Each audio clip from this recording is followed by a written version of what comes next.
Welcome to Swala Nyeti, the law podcast that pairs a layman and a lawyer to answer your legal questions of the day. Swala Nyeti is sponsored by the law firm of Kigwata and Company Advocates and is intended for educational purposes only. This is episode 4. Hi Gashao, how are you doing? Fine, thank you, Wakili. How are you doing today? Oh, I am excellent and excited about today's episode. Tell me, what are we discussing today? Today's question is in the area of inheritance, and it's from a gentleman known as Onyango. This is what he wrote to us. Hello, my name is Onyango. I run a wholesale shop and supply several shops and supermarkets in my area.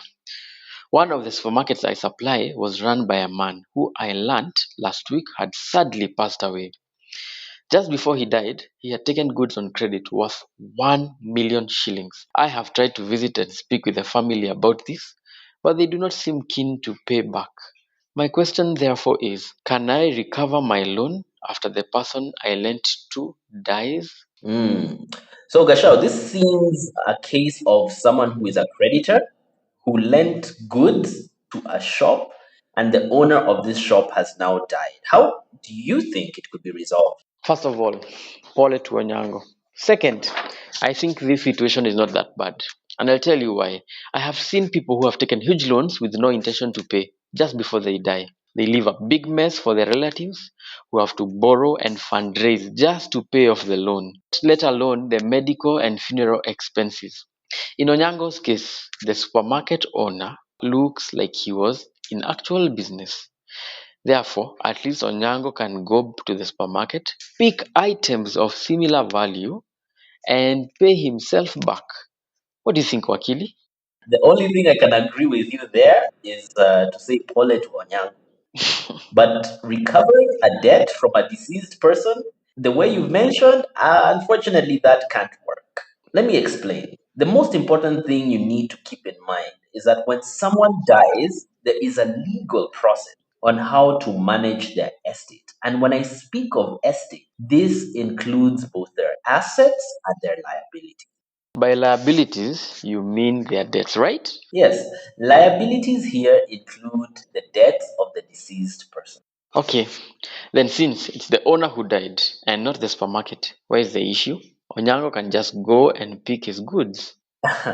First of all, let's assume that the person who died, the deceased, owned the supermarket as a sole proprietor and not as a company. Why is that important? What would have happened if you owned it as a company? A supermarket which is owned by a company is a separate legal person from the owner. The company's debts are not the owner's debts. But in this case, as we are assuming, then the supermarket's debts are the owner's debts. Then the debts of the supermarket would be included in the estate. And for the family of the supermarket owner to pay these debts, they would first need to get authority from the court. So before anything is done, they need authority from the court. And this authority is in the form of a document called a grant. And if the family then does not apply for this authority? Technically, Onyango as a creditor can also apply for this authority, this grant, but he's very low in the order of who qualifies to get a grant.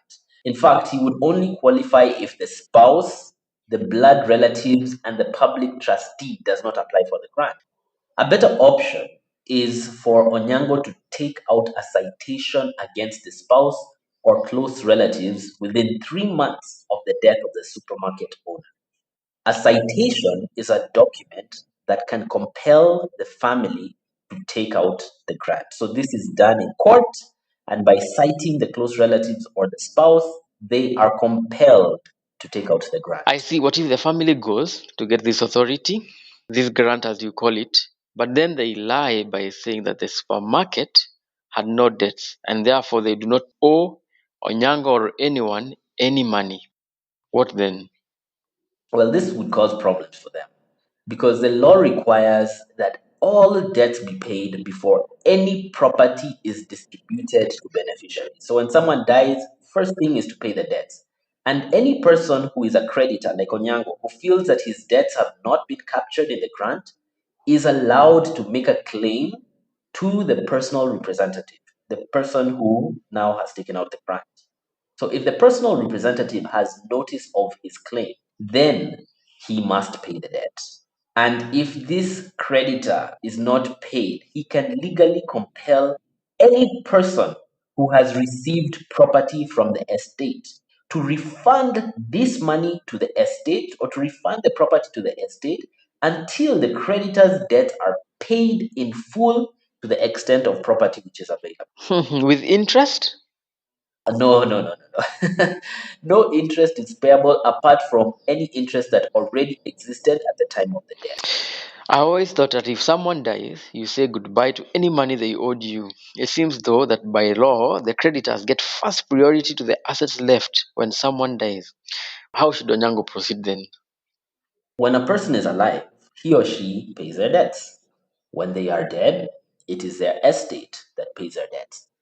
If this estate can pay Onyango's debts, then not only should it must before it distributes any property to anyone else.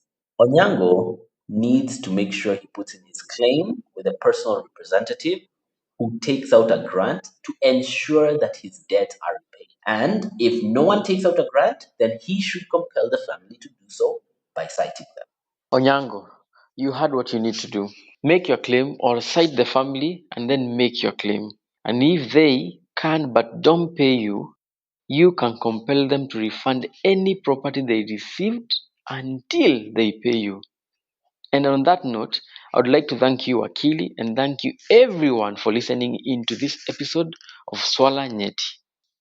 Join us tomorrow where we will answer more of your legal questions. Tomorrow's question comes from Angela, who asks, can I inherit from my dad if my mom was his mpango wa kando? Till next time, goodbye. Goodbye.